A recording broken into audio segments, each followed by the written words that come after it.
Bienvenue à toi sur notre chaîne YouTube Nouvelle Éducation. Si comme nous tu es intéressé par une éducation qui fera de toi une bonne personne dans la société, tu es au bon endroit. Sur la chaîne Nouvelle Éducation, nous avons la noble tâche d'équilibrer l'éducation. Nous croyons qu'il y a deux niveaux d'éducation, l'éducation extérieure qui permet d'acquérir les connaissances nécessaires pour développer notre intelligence et notre créativité, cette dernière est acquise à l'école majoritairement.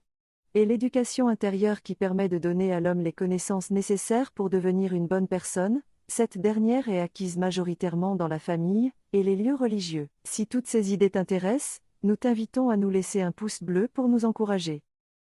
Bienvenue à tout le monde dans ce chapitre intitulé Où apprendre à être bon.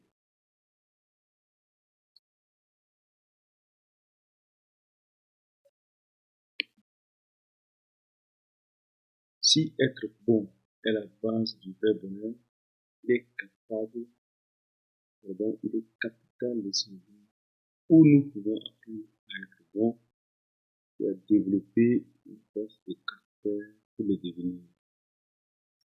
Où puis-je apprendre à être bon?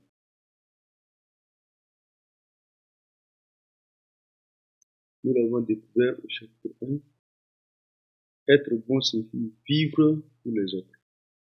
C'est important de le savoir car cela nous permet de fixer nos objectifs. On nous pousse davantage à être ingénieux qu'à être bon. Certes, les deux sont nécessaires et importants, mais la société insiste trop sur l'intellect. C'est en partie parce que la plupart des gens, il est plus facile d'apprendre à être ingénieux que d'apprendre à être bon. En fait, être bon est l'un des défis les plus difficiles.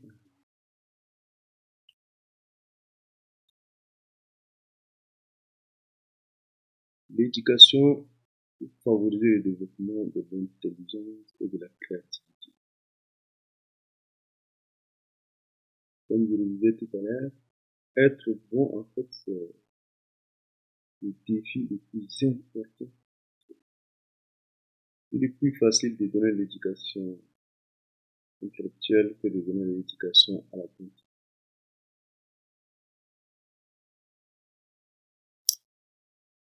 Valoriser le QI plutôt que la bonté peut créer des problèmes. Quelqu'un qui se croit vraiment intelligent peut facilement être arrogant. On parle également d'avoir une grosse tête. Il peut également être égocentrique, c'est-à-dire avoir un petit cœur. La personne égoïste est très intelligente, peut faire beaucoup de dégâts. Elle peut profiter des autres et priver de leur liberté.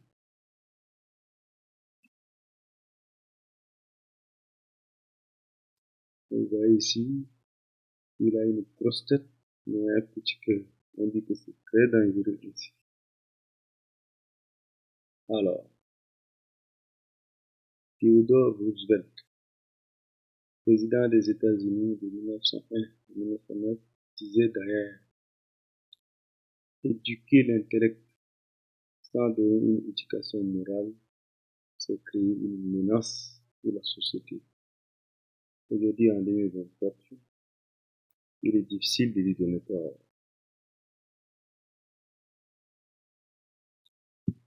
Il est nécessaire alors d'équilibrer l'éducation. La bonne priorité est de faire du bien le fondement de notre caractère et sur cette base, de développer notre intelligence. Nous pouvons ainsi rester humbles car notre priorité est d'aider sincèrement les autres et non de nous promouvoir. Nous cultivons un grand cœur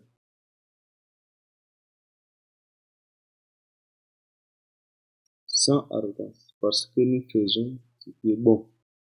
Nous sommes plus libres et plus heureux. Nous contrôlons nos désirs égoïstes et avons un esprit altruiste, inspirant ainsi confiance aux autres. Cela fait du bien, n'est-ce pas?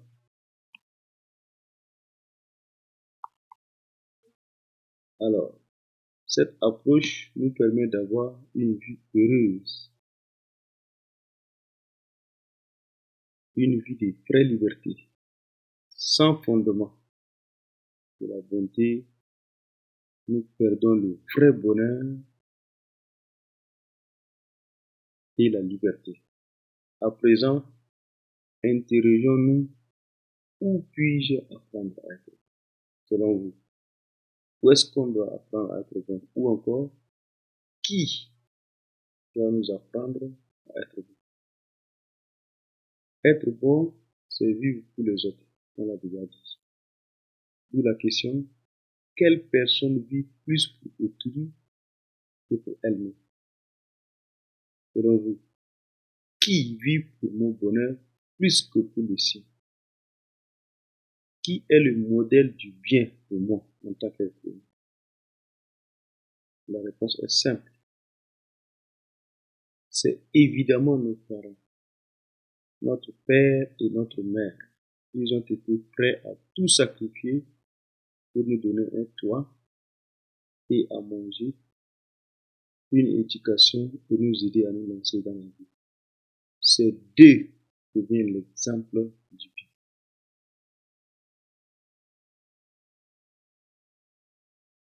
Alors,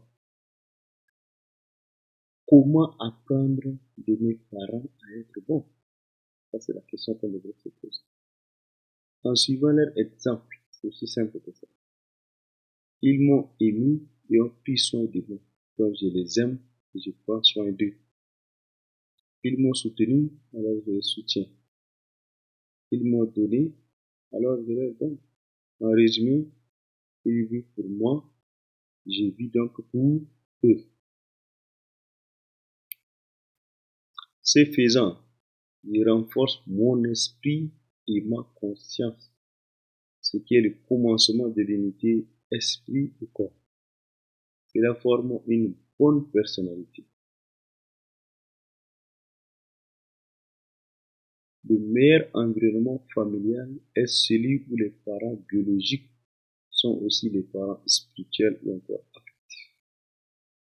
Cependant, si cela n'est pas possible pour quelque raison que ce soit, il est plus important d'être élevé par des parents spirituels ou affectifs ou tuteurs légaux que de vivre avec des parents biologiques, spécialement lorsqu'il y a cas de violence dans la famille.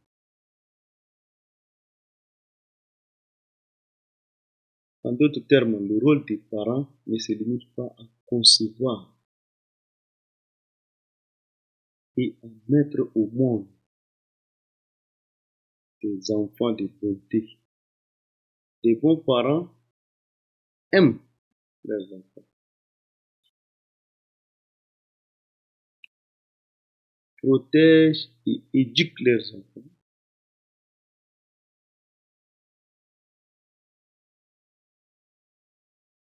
pour leur permettre de devenir eux-mêmes des bons parents pour leurs propres enfants.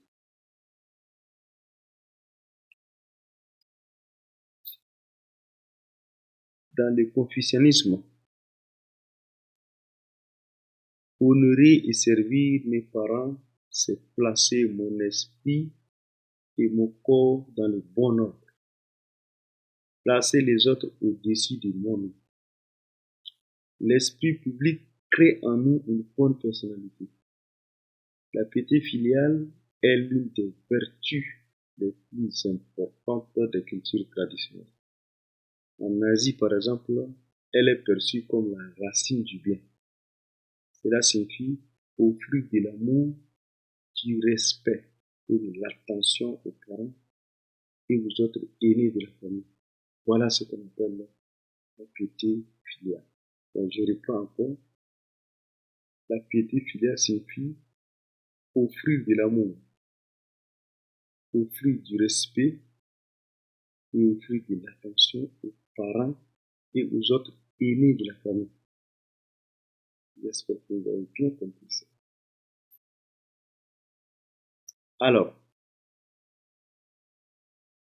vivre pour mes parents ne s'arrête pas à eux seuls. Ça, c'est une tradition qui est vraiment capitale, on va dire, en Afrique. En Afrique, les parents, ce ne sont pas seulement papa et maman qui sont à la maison. On dit, puisque mes parents ont la charge de toute la famille, vivre pour eux signifie vivre pour ma famille plus que pour moi. Voilà. La pratique de vivre pour le bien commun est ce qu'on appelle la norme verticale. C'est-à-dire, on commence avec l'individu, ensuite on vient à la famille. Ce qui est remarquable, c'est que cette norme s'applique à des niveaux de plus en plus importants. Des familles vivant pour la communauté sont des bonnes familles. Ensuite, des communautés vivant pour la nation sont des bonnes communautés. Et enfin, les nations qui vivent pour les autres nations et le monde sont naturellement des bonnes nations.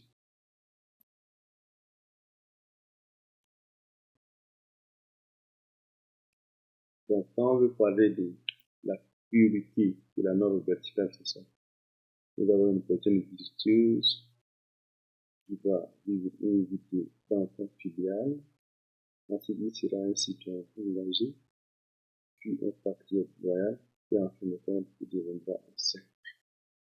Donc, si vous ne comprenez pas ces différents exemples, quand on dit quelqu'un est un enfant d'équité filiale, ça veut dire qu'il vit pour ses parents.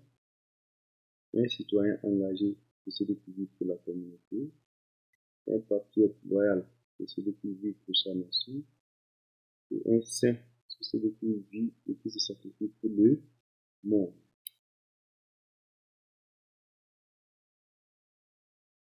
À cela sont ajoutées des qualifications spéciales. On vient de voir des personnes vertueuses, des enfants fidèles, citoyens engagés, patriotes loyaux, saints. Vivre pour le bien commun et placer ma communauté au-dessus de ma famille fait de moi une personne civique. Mettre ma nation au-dessus de ma communauté, c'est être un patriote. Et mettre le monde au-dessus de la nation, c'est être un saint. Tout est une question de bonne purité. Voilà. Ici, Mahatma Gandhi, le père de l'Inde moderne, soulignant l'importance de cet ordre social qu'on vient de voir. Voici les paroles qui sont gravées sur son mémorial à New Delhi. New Delhi, c'est en Inde. Il dit, il est écrit, pardon, j'aimerais voir l'Inde libre et forte. L'individu devenant pur se sacrifie lui-même pour la famille pour le village pour le district pour la province pour la nation pour tous. Je veux le Udairaj, qui est l'équivalent du royaume de Dieu sur la terre. Fin de citation. Où commence la paix? La naissance d'une nation de paix n'est pas liée à la race, la religion ou encore la politique. Loin de là. Elle se produit quand l'individu devenant pur se sacrifie pour la nation. C'est la graine du bien sculptée dans la pierre sur la porte orientale du Rajghat, le mémorial de Gandhi à New Delhi. Nous allons voir l'amour filial et le patriotisme. Quelle est la différence? De cette manière, la piété filiale et le patriotisme reposent sur le même principe, à savoir la volonté de vivre pour l'intérêt général, mais à des niveaux seulement différents. Pour le piété filiale, mon père et ma mère sont les meilleurs parents du monde. C'est ce que pensent en général les enfants.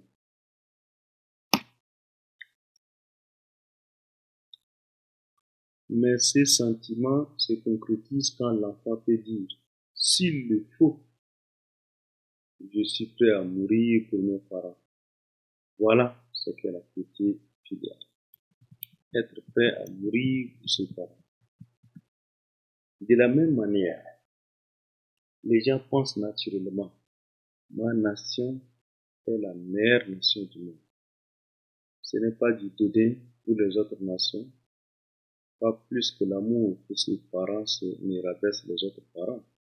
Mais encore une fois, ce sentiment se concrétise quand le citoyen se dit, s'il le faut, je suis prêt à mourir pour mon pays.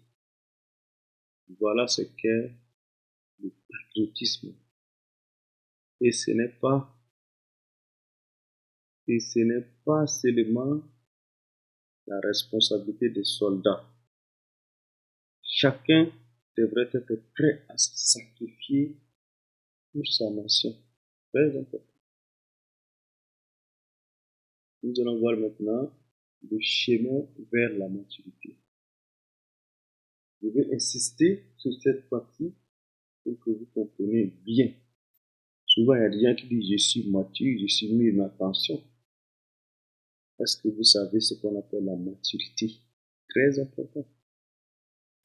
Le chemin vers la maturité devient plus clair. L'enfant à bas âge, il est immature. Tout le monde est d'accord.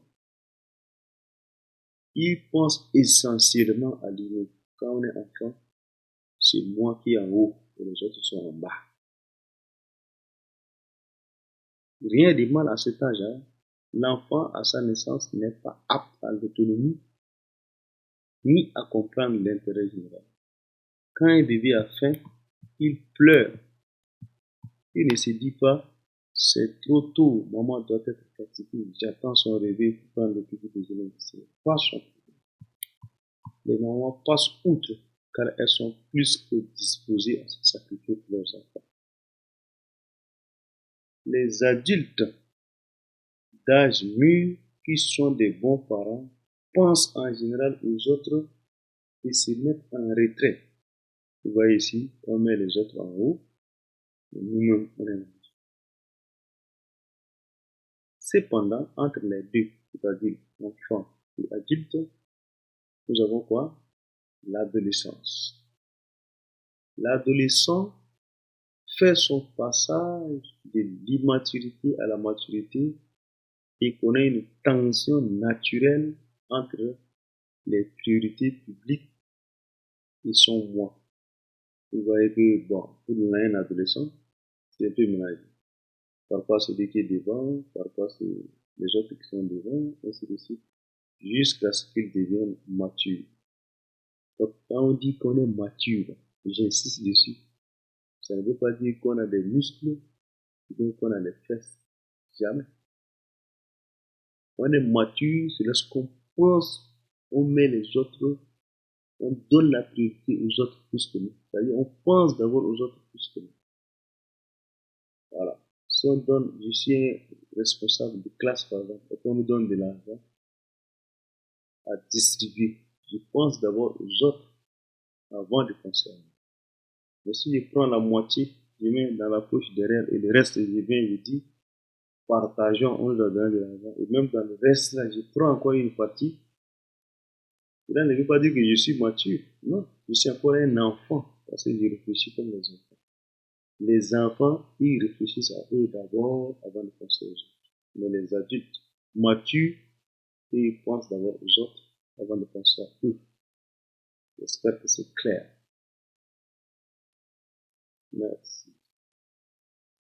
Nous allons voir maintenant la maturation et le changement de priorité. Qu'est-ce qu'il faut faire pour devenir mature? Comme on le verra plus tard dans le programme, quand l'adolescent hérite du point de vue des parents, il apprend à mettre la famille au premier plan. Honorer ses parents avec un cœur filial, fixer les bonnes priorités dans sa famille,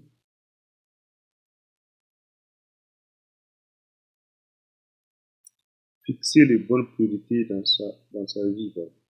Quand on met la famille au-dessus de l'individu passe alors naturellement au second plan. Très important. Où apprenons-nous à être bons? La réponse est nous l'apprenons de nos parents. Ce qui veut dire que la famille est la pierre d'angle de la paix et du bonheur dans la liberté. Donc la bonne priorité, on met d'abord la famille au-dessus de l'individu. Ça veut dire si je suis un membre d'une famille, je pense d'abord à la famille avant de penser à moi.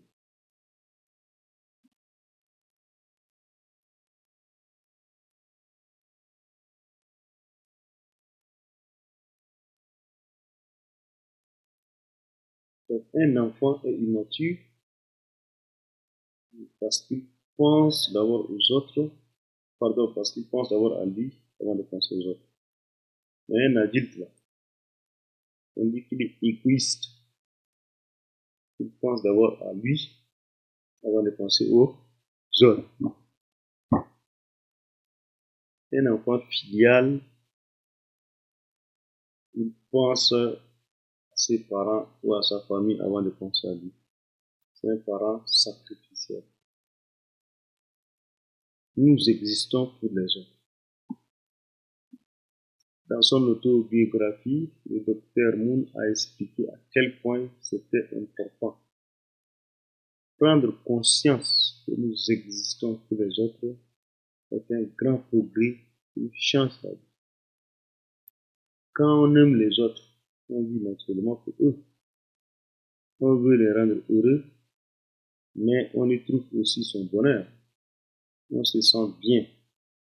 La première expérience de la joie qu'il y a à vivre pour les autres est d'aimer ses parents et d'imiter leur amour inconditionnel. Apprendre à aimer vos parents est essentiel pour développer un bon caractère. Comment aimer vos parents? Voici quelques indications. Si vous voulez aimer vos parents, première des choses, il faut honorer toujours son père et sa mère. Ça veut dire quoi? Ça veut dire qu'il ne faut jamais les rabaisser, même pour plaisanter. Deuxièmement, il faut savoir, quand vos parents vous parlent, arrêtez-vous pour les écouter avec respect. Pour donner plus d'attention, plus de vous-même à vos parents. Regardez-les les yeux dans les yeux. Troisièmement, il faut obéir spontanément avec joie.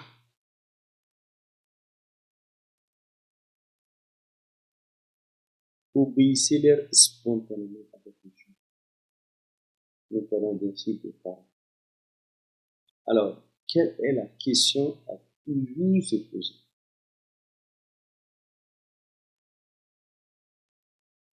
Vivre pour vos parents, c'est vous assurer un plus grand bonheur, mais aussi une plus grande liberté, car cela vous protège.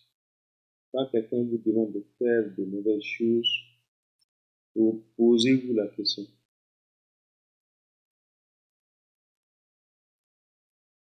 Cela va-t-il rendre mes parents heureux et fiers de moi? Si votre conscience répond non, alors ne le faites pas. Aimez vos parents, vous protège et garantit votre liberté. Par exemple, vous sortez avec un ami et il vous donne une cigarette pour fumer. Posez-vous cette question. Si je fume cette cigarette, est-ce que cela rendra mes parents fiers de moi? Si vous trouvez que la réponse est non, alors ne fumez pas.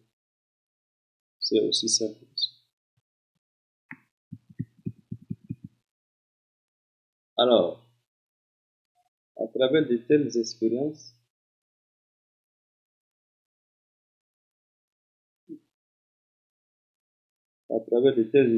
vous réaliserez que votre plus grand bonheur,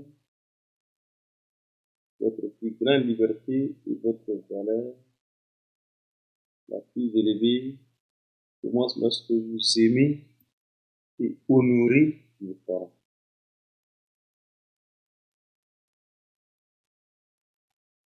Merci d'avoir suivi cette vidéo sur le deuxième chapitre.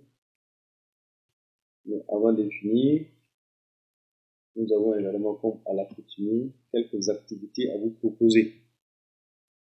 C'est-à-dire, si vous voulez pratiquer ce qui est dans ce chapitre, nous avons des activités pour vous. Première activité, faites une liste de tout ce que vos parents ont fait pour vous. Ou encore tout ce qu'ils vous ont donné. Maintenant, demandez-vous, ont-ils déjà demandé à être payés de retour? C'est-à-dire, chaque fois quand des parents te donnent à manger, est-ce qu'à la fin de la journée, ils disent, ah bah, il faut payer déjà? Ou bien encore, ont-ils une caisse enregistrée dans la cuisine? Pourquoi non? Répondez à cette question. Deuxième activité, faites une liste de 10 exemples de ce que vous pouvez faire pour montrer votre amour à vos parents.